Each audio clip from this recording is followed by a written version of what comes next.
Good afternoon, everybody. Welcome to another Untamed Interview with me, Jim Hughes, aka the Untamed Entrepreneur.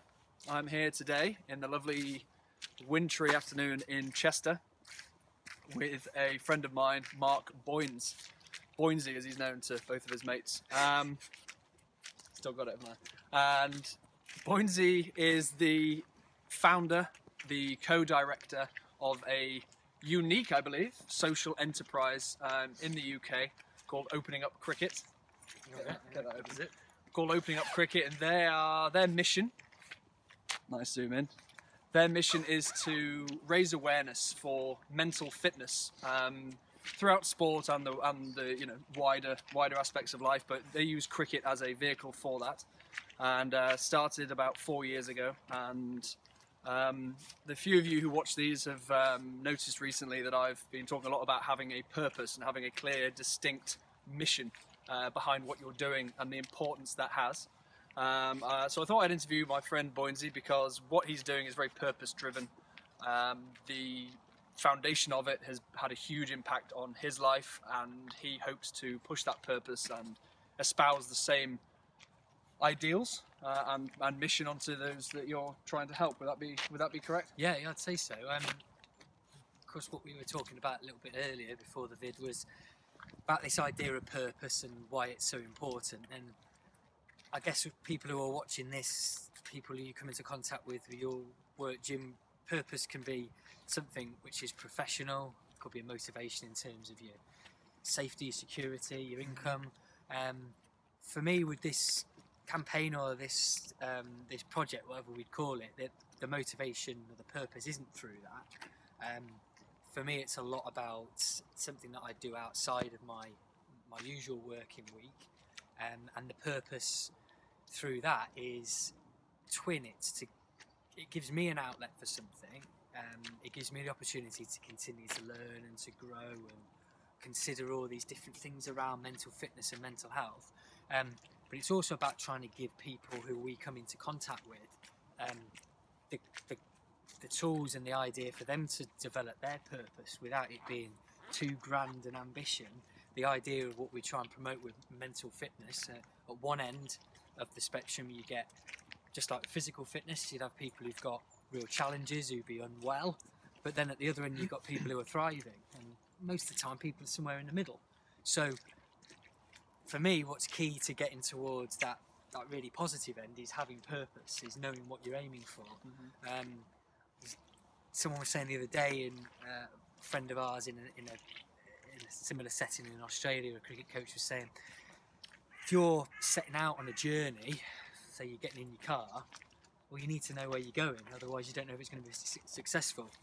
You might have your sat-nav, but if you don't know what you're punching into, mm-hmm. you don't know where you're going. So that kind of imagery might make sense to people, but that idea of purpose, you're dedicating your time, whether it's your spare time or whatever, to something, you've got to know what you're doing it for. So I've got my reasons why I run this enterprise, why I've decided to put what is probably all my spare time, mm-hmm. really, into it. But the reasons for that would be unique to me, but having a purpose is something that is just the most important thing, I think, for everyone in anything.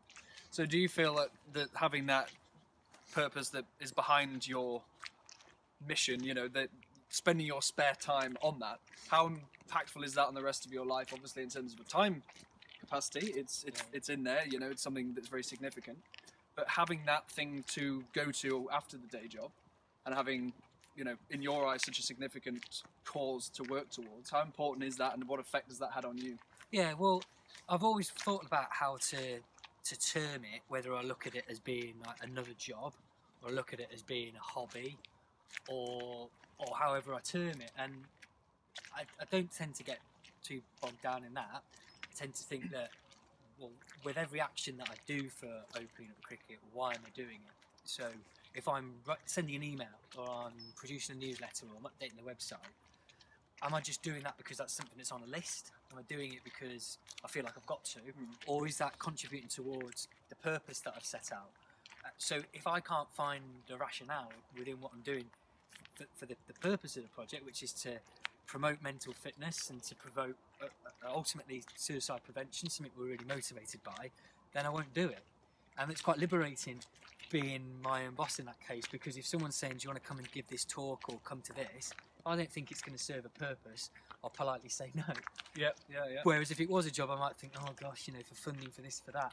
So yeah, the purpose runs all the way through it, and that is a big motivator though, because I will then sometimes say, I will travel that bit further, or I will do something a little bit different, because I can see tangibly that will have an outcome. In our case, it isn't monetary, but we get a reward in a different way. So if that's interacting with people and someone giving some feedback to say that made a difference, or they now know where they can seek help or something like that. So that's the way of trying to balance it between time, work and whatever, but developing an ability to say no is really important. No, that doesn't fit with my purpose, so I'm not going to do it.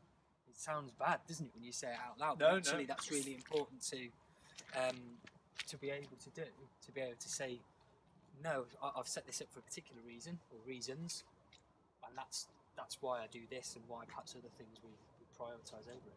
Yeah, no, the way I liken it too, and I think I got this from Gary Vaynerchuk, he probably didn't make it up himself, but it's having a North Star. It's having, you talk about the sat-nav, it's knowing what direction you're going in. So when you get presented with opportunities, either side of that, if you have that North Star, you can say, right, does this align with the vision of where I want to go? Yes or no. If you don't have that, you can find yourself going around in circles.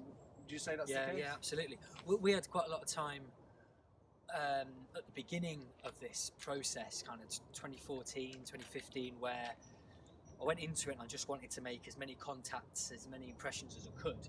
And I viewed that as being the most important thing, to say, well, let's get our name, our brand established, if you like. And that's had some real benefits. There's people that we've worked with ever since the beginning who now, are really committed, really big part of what the group does. But also there's been a lot of false starts along the way, which are important to then really refine, to know what you're doing. So saying, well, we tried that and it didn't work, and that's not a waste of time. That's actually really good use of time to say, we know we're not going to have to do that in the future. As long as you're conscious of it. Yeah, absolutely. And maybe at the beginning I wasn't, but now I'm able to say, right, that little idea there, maybe that 2 months where I was working hard on that area of a project, well, it's not applicable. That's fine, because now if a similar thing presents itself, I would just be saying, well, that isn't quite fitting in, and remind myself of what that purpose is. So what we've managed to do a lot more, or what I've managed to do a lot more, is try and say, what's the kind of mission statement? What's our reason for being? Does this fit it? And I know this is kind of what I've been saying already, but we've got some extension of things we're doing. We do sessions with cricket clubs. We're looking to do more workshops with coaches, more events where people would pay for tickets to come along. Now, if we were doing that just to say we want to get people giving us 20 quid, then that quite soon would run its course. But what we're doing is saying, well, we want people to pay a little bit of money because they're going to get value for money, they're going to get good speakers, they're going to get good content. But then for me, the important thing is the money that we receive to go back into the group, go back into the enterprise, so that we can then reach more people through that. So that's always at the centre of it. So it is easy to get sidetracked. People tend to want stuff from you without them wanting to do it themselves. So people say, oh, maybe you could do this, or you could work in this area. And again, when you say it out loud, you feel bad, but you sort of want to go, well, what don't you do? If it's that important, please do. I'm on this mission, therefore, if you come with me, then you've got to have the same thing. Sure. And people are saying, say, for example, I'm doing a bit of consultancy with another couple of sports at the moment, and I might end up doing some of that presenting. I might end up being involved, but I'll still be doing that because of the purpose that I have. And you know it's aligned with it because you're so clear about what yours is. And if it's consulting someone else, I mean, most things, if you think about it, are a selfish action. I mean, this is what one of our tutors at uni said, wasn't it, Joe Femia, that you can examine man's actions and say, well, why are you doing it? Why are you doing it? If you keep asking that, and most of the time, in fact all the time, it's because you're going to get something from it. Now, ideally that benefits other people. But if I'm consulting another group who wants to do something in football or what have you, I'll be doing that, yes, to help them get started, but then I want to take the experience back to my group so that we can advance that, we can push that forward, and I can get that experience.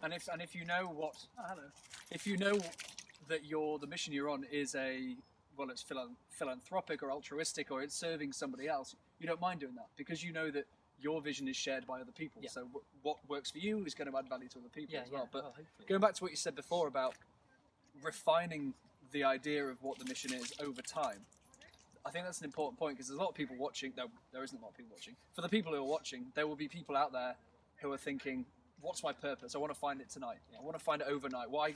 Where is it? Why haven't I figured it out yet? And I get a lot of clients who come to me and that's what they want. And I say, look, you're not going to find it overnight. Trial and error is really important. But as long as you're consciously doing it, as long as you're constantly trialing, failing, succeeding, but then when you do succeed, what worked? So then you can replicate it. When you fail, why didn't it work? So then you can try again. So the fact that you said, you didn't have a clear mission, you did, but it's now been refined. You didn't have it within the first 3 months. 4 years later, you now know what it is, and it takes time. Yeah. Well, originally, the backstory, I suppose, is the most important thing here. That I set this up because a friend of mine took his own life in December 2012, and for months afterwards, I just didn't have a clue what to do about that, both personally, how to deal with it, what I could do to commemorate his memory, to make sure people didn't forget him because he was such an important, special person, and then also to try and think the way he met his end, that's just tragic, it's horrible. Can we do something to stop that and avoid that kind of thing happening to people? So that was always there as the main thrust to it. But then, being specific was quite difficult outside of that. So as we've gone forward, that's always been there. But now it's saying, right, well, what's the best practical ways of making sure that aim of preventing those further instances of commemorating a person's memory can actually then be most applicable to people across there. Yeah. And in terms of finding purpose, I can't remember who came up with this originally, and maybe whoever I got it from didn't come up with it originally. This concept, this process you can go through when you're goal setting, of asking yourself or someone else the 7 whys. You ever come across this, where you would say, right, for example, in business, I want to increase turnover, and then why? And then you're answering that question, why and why and why. So for us, someone would say, right, I want to stop, I want to promote mental fitness, why? And I might then say, right, well, because of Alex, and say, well, why? Because he was special. You know why, and you roll back from there. And then eventually when you've done that, that can give a bit of purpose. And sometimes what you think might be your purpose, like for example, material wealth, you might then after a few whys go, actually, I've mentioned the word happy perhaps, or I've mentioned the word fulfilled, or feel better. And that's probably so it's about digging deeper. And you're saying, well, actually, maybe I can get that. And actually, I'm not slagging off money. It's important, and it is a measure of success. It's not saying it isn't, but it might be that is a byproduct of what you've got. So it might be one measure of you being successful in your line of work is that you are well rewarded for it financially, but another might be that you've had great impact on the people around you, and your purpose might be to be a great advocate for something, or it might be just if you work in an industry which is based on the numbers, it might be I want to be the highest ranked salesman, or whatever. But without that purpose, kind of groping around for a bit of everything. And the proof of that, of course, is the amount of people out there who are successful in a monetary sense, who are still unfulfilled. So for me, and I think for you, having that purpose gives you that fulfillment. And the money is a byproduct. The money allows you then to further that mission and to reach more people. And I will say that, I mean, my day job as a teacher is paid well. It's not, teachers' wages aren't great compared to other jobs, but it's well paid. So I don't have to worry about money, which is a fortunate position to be in. So my purpose within this sphere that we're talking about can be entirely on that original focus. So I'm not saying that everyone could directly take my purpose into another area, but I was fortunately able to say, right, well, okay, I know money's not the thing here. For someone else, it might be that journey to say, well, how important is money? How important is attainment? How important is fulfillment? And the money's necessary to keep the vehicle moving. Yeah, of course. So if I lost, for example, if I didn't have any income, or I lost my principal job, that would impact my opportunity to do this. So those preconditions shouldn't be ignored. Yes, of course. Interesting stuff. Well, do you want to open your does it? Yeah. Just keep the rest on. Where can people reach you?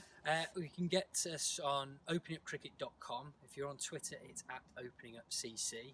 Instagram's at openingupcricket. There's all the mediums available. All the big ones. Otherwise, if someone wants to email me, always happy to chat. It's Mark at openingupcricket. Yeah, and I recommend you get in touch with him because he's a really good lad. He's obviously here to help. It's a really good cause you're on the way to fulfilling. And yeah, wish you all the best and thank you everyone. Enjoy.